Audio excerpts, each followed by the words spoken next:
सभी भक्तों को मेरा प्रणाम। जय राधे कृष्ण, जय माता रानी। आज हम उत्तर गीता का दूसरा अध्याय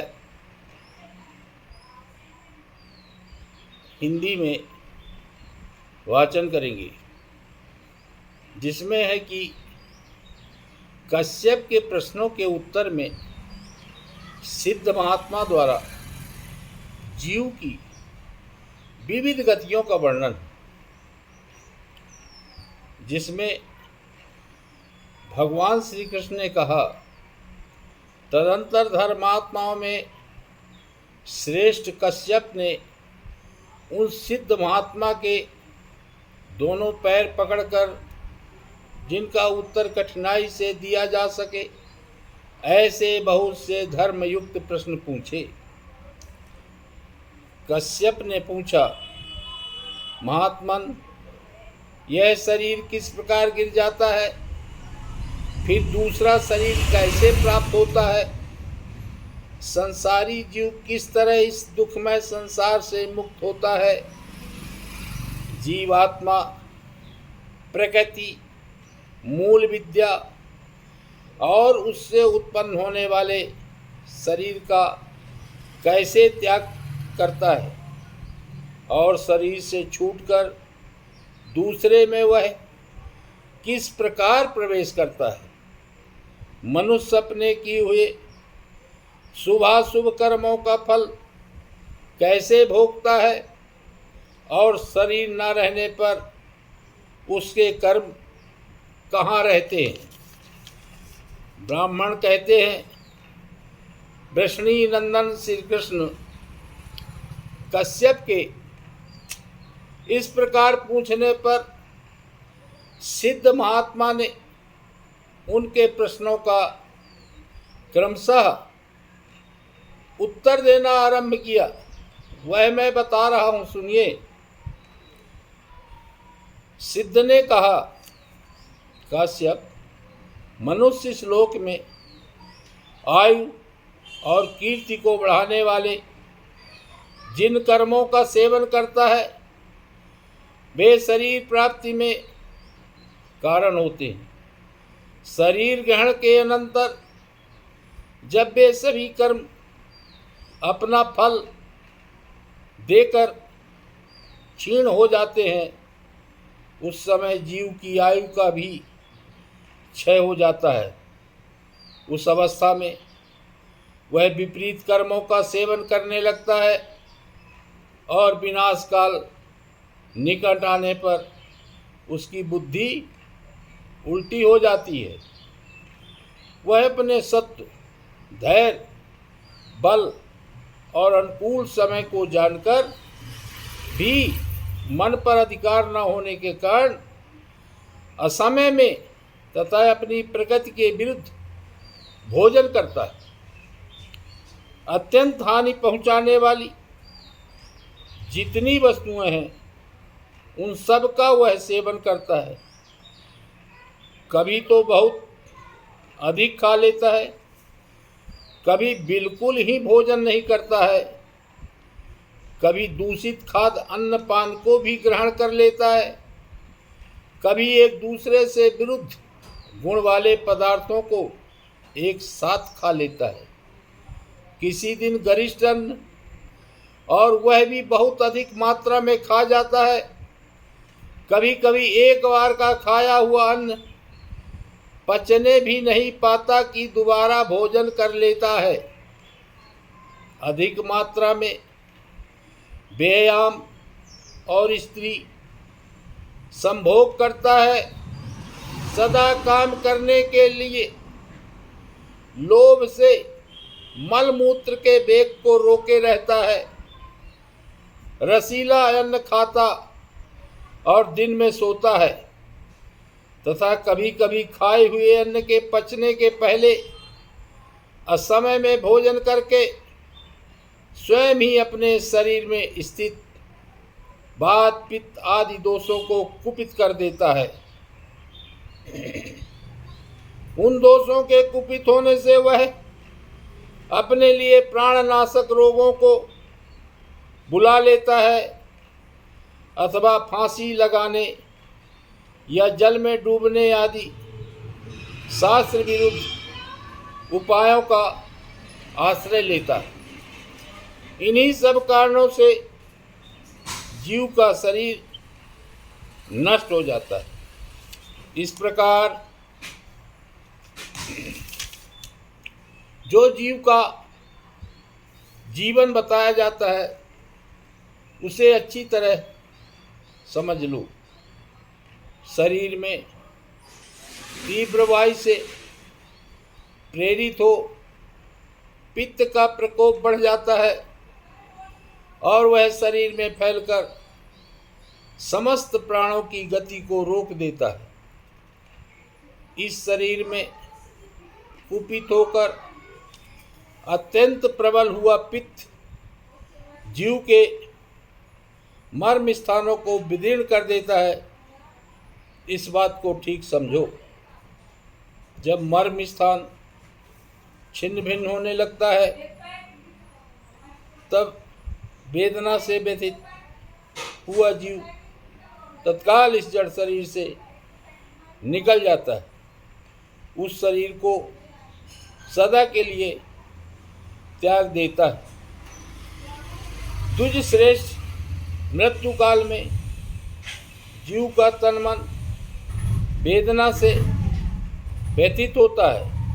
इस बात को भली भांति जान लो। इस तरह संसार के सभी प्राणी सदा जन्म और मरण से उद्विग्न रहते हैं। विप्रवर सभी जीव अपने शरीर का त्याग करते देखे जाते हैं। गर्भ में मनुष्य प्रवेश करते समय तथा गर्भ से नीचे गिरते समय भी वैसी ही वेदना का अनुभव करता है। मृत्यु काल में जीवों के शरीर की संधियां टूटने लगती हैं और जन्म के समय वह गर्भस्थ जल से भींगकर अत्यंत व्याकुल हो उठता है।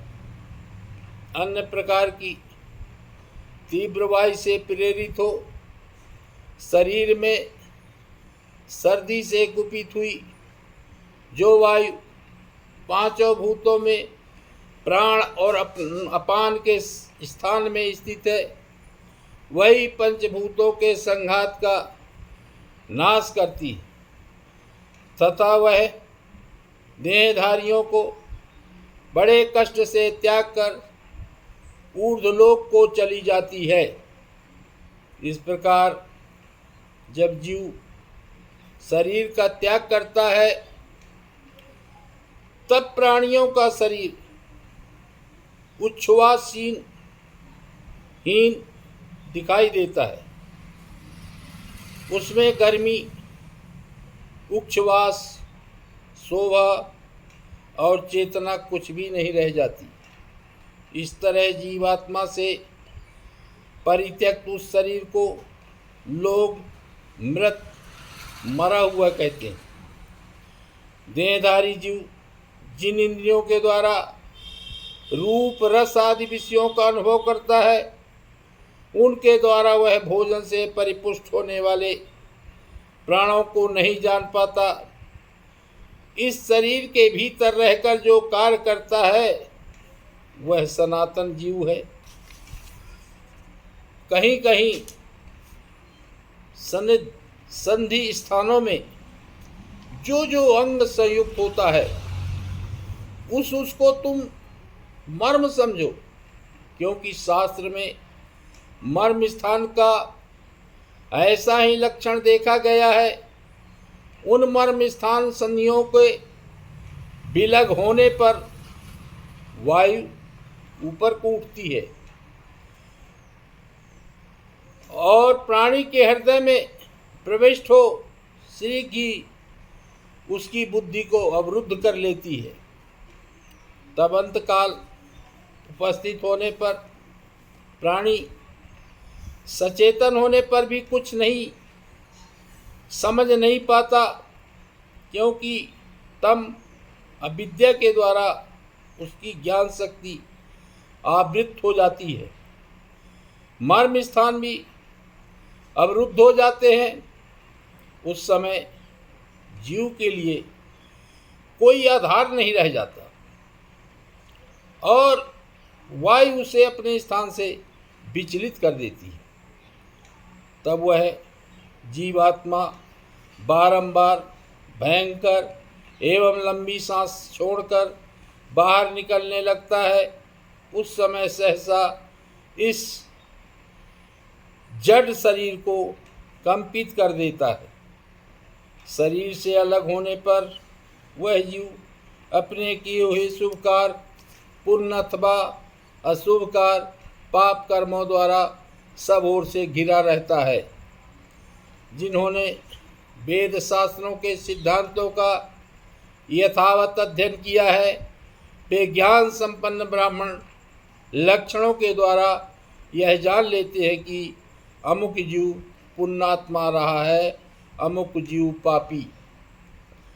जिस तरह आँख वाले मनुष्य अंधेरे में इधर उधर उगते बुझते हुए खद्दोत को देखते हैं, उसी प्रकार ज्ञान नेत्र वाले सिद्ध पुरुष अपनी दिव्य दृष्टि से जन्मते, मरते तथा गर्भ में प्रवेश करते हुए जीव को सदा देखते रहते हैं। शास्त्र के अनुसार जीव के 3 प्रकार के स्थान देखे गए हैं: मृत्युलोक, स्वर्गलोक और नरक। यह मृत्युलोक की भूमि, जहाँ बहुत से प्राणी रहते हैं, कर्म भूमि कहलाती है। अतः यहाँ शुभ और अशुभ कर्म करके जब मनुष्य उसके फलस्वरूप अपने कर्मों के अनुसार अच्छे बुरे भोग प्राप्त करते हैं, यही पाप करने वाले मानव अपने कर्मों के अनुसार नरक में पड़ते हैं। यह जीव की अधोगति है, जो घोर कष्ट देने वाली है।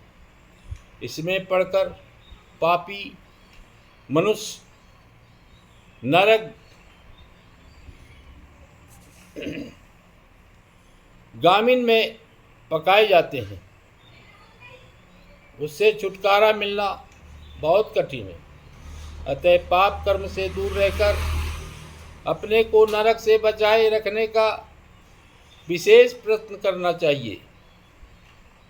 स्वर्ग आदि के ऊर्ध्वलोकों को जाकर प्राणी जिन स्थानों में निवास करते हैं, उनका यहाँ वर्णन किया जाता है।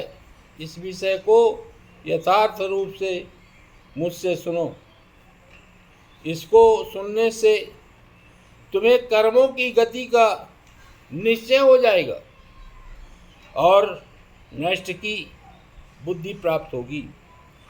जहाँ ये समस्त तारे हैं, जहाँ वह चंद्रमंडल प्रकाशित होता है और जहाँ सूर्यमंडल जगत में अपनी प्रभा से उद्भासित हो रहा है, ये सब के सब पुण्य कर्मों पुरुषों के स्थान हैं।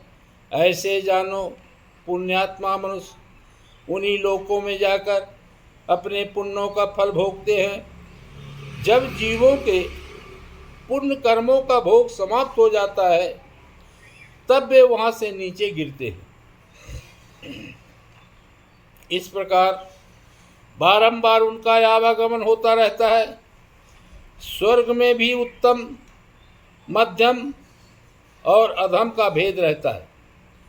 वहाँ भी दूसरों का अपने से बहुत अधिक दीप्तिमान तेज एवं ऐश्वर्य देखकर मन में संतोष नहीं होता है।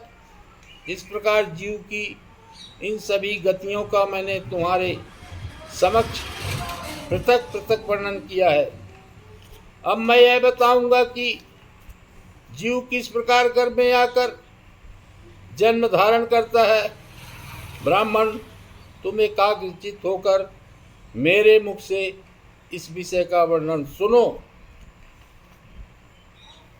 उत्तर गीता का 2वां अध्याय समाप्त। बोलो जय श्री कृष्ण।